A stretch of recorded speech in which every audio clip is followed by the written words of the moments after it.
దావీదు ప్రేయర్ చేసే స్థితిలో లేడు, డిప్రెస్ ఉన్నాడు. when a person is cursing, he thinks this guy is praying for me. నిన్ను శపిస్తున్న ప్రతివాడు నీ మేలు కొరకు ప్రార్థన చేస్తున్నాడు.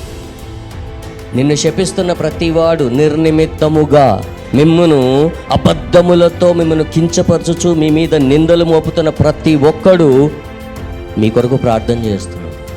You think that they are cursing, but because you cannot pray, because you are very depress. నువ్వు చాలా డిప్రెషన్లో ఉన్నావు, నీకు మోకరించే అంత ఇది కూడా లేదు, నీకు ప్రార్థన చేసే మనసు లేదు. God has raised an enemy who can curse you so that God may respond to it and bless you. Hallelujah, hallelujah. జనులు శపిస్తుంటే నువ్వు దానికి రియాక్ట్ అవుతూ you doesn't know the truth. When people are falsely making an accusation, జనాలు నిన్ను అబద్ధముగా నిందించుచున్నప్పుడు, అబద్ధముగా వారు క్రోధముతో కోపముతో ఏదో మనసులో పెట్టుకొని శపిస్తుంటే దేవుడు నీకు మేలు చేయుటకే దాన్ని వింటాడు. హల్లెలూయా. అందుకని దావీదు ఏమన్నాడు తెలుసా? వానికి యెహోవానే ఆజ్ఞాపించాడు, నన్ను శపించమని యెహోవానే వానికి ఆజ్ఞాపించాడు. ఎందుకో తెలుసా? దానిని మేలుగా చేయుటకు. హల్లెలూయా, హల్లెలూయా.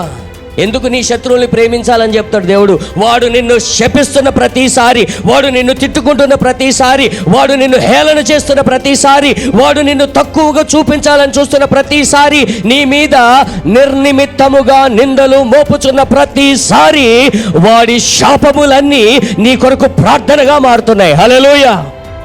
They are praying for you.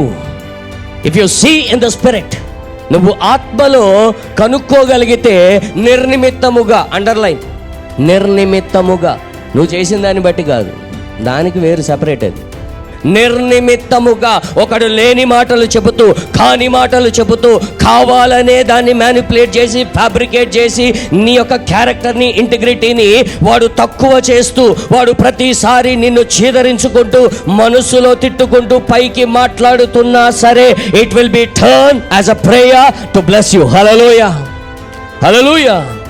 Use your enemy to get blessed. Don't hate them. They are cursing to bless you.